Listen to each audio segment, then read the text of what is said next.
Sarigamapa little junior season 5 வந்து போயிட்டுருக்கு அப்படின்னு நம்ம எல்லாருக்குமே தெரியும். இந்த சூழலில் மிகப்பெரிய அளவில் இப்போது சிங்கர் ஸ்ரீனிவாஸ் அவர்களுக்கும் எஸ்பி சரண் அவர்களுக்கும் இடையே சண்டை வந்துச்சான்ற கேட்கக்கூடிய அளவுக்கு இருக்குது.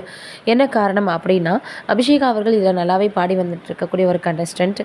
இப்போது அவங்களுக்காக சில விஷயங்களை எஸ்பி சரண் அவர்களும் அதே போல தான் பாடகர் ஸ்ரீனிவாஸ் அவர்களும் மாறி மாறி அபிஷேகா அவர்களை புகழ்கிறேன் அப்படின்னு சொல்லிட்டு பல விஷயங்களை வந்து பார்த்திங்கன்னா அவங்க பண்ணியிருக்காங்க. 2 பேருமே மாறி மாறி அபிஷேகாவை பாராட்டியிருக்காங்க. ஓல்ட் இஸ் கோல்டு ரவுண்டாக இருக்கட்டும், விஜய் அவர்களுடைய சுற்றாக இருக்கட்டும், ரொம்பவே அழகாக பாடியிருக்காங்க. நாட்டுப்புற பாடல்கள் மட்டுமே வரும்னு நினச்சவங்களுக்கு ரொம்பவே ஷாக் கொடுக்கக்கூடிய வகையிலையும் இவங்க நிறைய விஷயங்கள் பண்ணியிருக்காங்க. அதனால் எல்லோருமே அபிஷேகா அவர்கள் நிச்சயமாக வந்து பார்த்தோன்னா அடுத்த கட்டத்தை நோக்கி வருவாங்க, திவினேஷ் மாதிரி இவங்களும் வின் பண்ணுவாங்க அப்படின்னு எல்லோருமே அவங்களுக்கு வாழ்த்துக்களை தெரிவித்து வந்துட்டுருக்காங்க. இது இப்போ சமூக வலைதளங்களில் ரொம்பவே வைரலாக பரவி வந்துட்டுருக்கு.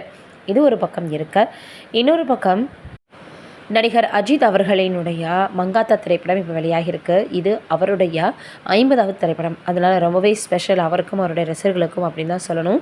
இப்போ ரீரிலீஸ் பண்ணதுக்கு அப்புறமாக கூட எந்த விதமான போரும் இல்லாமல் மக்கள் அதிகமாக வந்து பார்க்குறாங்க.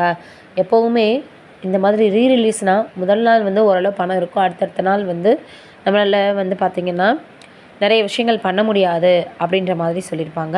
ஆனால் இப்போ மங்காத்தா திரைப்படம் ரீரிலீஸ் ஆனதுலேருந்தே நிறைய வந்து வசூல் வந்து ஆரம்பிச்சிருக்காங்க, வசூல் கிடைக்கிது அப்படின்னு எல்லோரும் சொல்லி வராங்க. ஏன்னா இது ரொம்பவே இம்பார்ட்டண்ட்டான ஒரு திரைப்படம். அதனால் இப்போது எல்லோருமே மங்காத்தா திரைப்படத்தை பார்க்குறதுக்காக போகிறாங்க அப்படின்ற மாதிரியான செய்திகள் வெளியாகிருக்கு. நம்மளுடைய சார்பாக இன்னும் மென்மேலும் வந்து வளர்ச்சி அடையணும் அப்படின்னு வாழ்த்துக்களை தெரிவிச்சுக்கலாம். அஜித் அவர்களினுடைய 50வது திரைப்படம்ன்றதுனால ரொம்பவே முக்கியமான திரைப்படம். அதனாலே ரசிகர்கள் அதிகமாக ரீரிலீஸ்க்கு அப்புறம் குறிப்பாக இந்த மங்காத்தா திரைப்படத்தை பார்க்க போயிருக்காங்க. ஏற்கனவே கில்லி போன்ற பல படங்கள் வந்து திரைக்கு வந்திருந்தது. இந்த சூழலில் இப்போ மங்காத்தா திரைப்படம் வந்திருக்கிறது மிகப்பெரிய அளவில் எல்லோருடையுமே வந்து வரவேற்பு பெற்று வந்துட்டுருக்கு. நீங்கள் என்ன நினைக்கிறீங்கன்றதை கமெண்ட்டில் சொல்லுங்கள்.